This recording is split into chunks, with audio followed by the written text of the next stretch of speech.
Hi guys, எல்லாருக்கும் வணக்கம் guys. இந்த வீடியோவில் நம்ம என்ன பார்க்க போகிறோன்னா, வரலாற்று சாதனை படைச்சிருக்காங்க பாகிஸ்தான் அணி.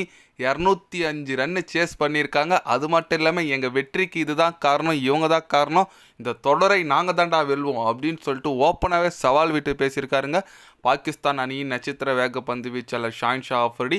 இந்த ரெக்கார்ட் சேஸ் குறித்து சில பல காரணங்கள் கூறியிருக்காரு. அவர் என்ன பேசினார், ஏது பேசினார் சொல்லிட்டு வீடியோவில் டீட்டெயில்டாக பார்க்கலாம். அதுக்கு முன்னே நீங்கள் நம்ம சேனலுக்கு புதுசாக வந்திருந்தீங்கன்னா ஒரே ஒரு சப்ஸ்கிரைப் மட்டும் பண்ணிவிட்டாங்க, வீடியோக்குள்ளே போகலாம். ஆமாங்க, சாம்பியன் ட்ராஃபி தோல்விக்கு அப்புறம் பார்த்தீங்கன்னா பாகிஸ்தான் நியூசிலாண்டுக்கு T20 சீரீஸ் விளையாடுறதுக்கு போயிருக்காங்க. 5 போட்டி T20 தொடர். அதில் ஃபஸ்ட்டு 2 போட்டி படுத்தோல்வி அடைஞ்சு 3வது போட்டியில் 207 ரன் சேஸ் பண்ணி வின் பண்ணியிருக்காங்க. அது குறித்து என்ன சொன்னார் கேட்டிங்கன்னா, இது எங்களோட ஏக்கம், இந்த வெற்றி தான் நாங்கள் தேடிட்டு இருந்தோம். நியூசிலாண்டில் நாங்கள் ஜெயிச்சிருக்குது ரொம்ப மகிழ்ச்சியாக இருக்குது. கண்டிப்பாக 2 போட்டியில் நாங்கள் ஒரு போட்டி ஜெயிச்சிருந்தா கூட ரொம்ப சந்தோஷமாக இருந்திருப்போம். பட் 2மே தோத்துட்டோம்.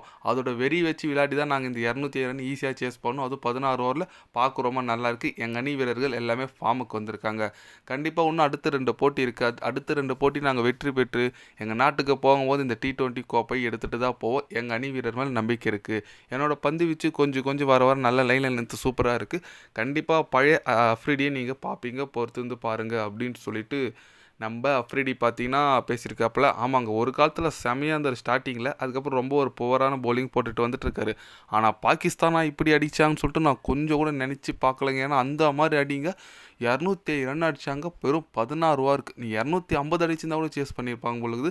நீங்கள் சொல்லலாம் நியூசிலாண்டில் எல்லாமே சின்ன கிரவுண்டு தாங்க அடிப்பாங்கன்னு சொல்லலாம், கரெக்டு தாங்க. பட் அடித்தா தானே ரன்னு. பாகிஸ்தான் இந்த மாதிரி ஒரு வெற்றி கொடுத்துட்டாங்க. ஆனால் நியூசிலாந்து உண்மையாக நல்ல ஒரு சேப்மேன்லாம் செமையான ஒரு 100 அடித்தார். எல்லாமே நல்ல ஒரு பேட்டிங் ஆனாங்க. நியூசிலாண்ட்லையும் சரி பாகிஸ்தான்லையும் சரி ஒரே வான வேடிக்கையாக இருந்துச்சுன்னு சொல்லலாம். அதனால் கண்டிப்பாக இந்த ரன்னு சேஸ் பண்ணது மூலம் பாகிஸ்தான் கிரிக்கெட்டுக்கே ஒரு நல்ல ஒரு எப்படி சொல்லுது எனர்ஜி வரும்னு நினைக்கிறேங்க. ஏன்னா நிறைய தோல்வி, சொந்த நாட்டில் தோல்வி, அதுக்கப்புறம் பார்த்தீங்கன்னா சாம்பியன் ட்ராஃபியில் ஒரு போட்டி கூட ஜெயிக்கல. அந்த மாதிரி வந்து இப்போ நியூசிலாண்டுக்கிட்ட ஃபஸ்ட்டு 2 போட்டி தோற்று 3வது வெற்றி பெற்றிருக்காங்க. கண்டிப்பாக அவங்களுக்கும் ஒரு நல்ல மொமெண்டம் கிடைச்சிருக்கு. பார்க்கலாங்க அடுத்த போட்டி அப்படி சொன்ன மாரி வெற்றி பெறாங்களான்னு சொல்லிட்டு.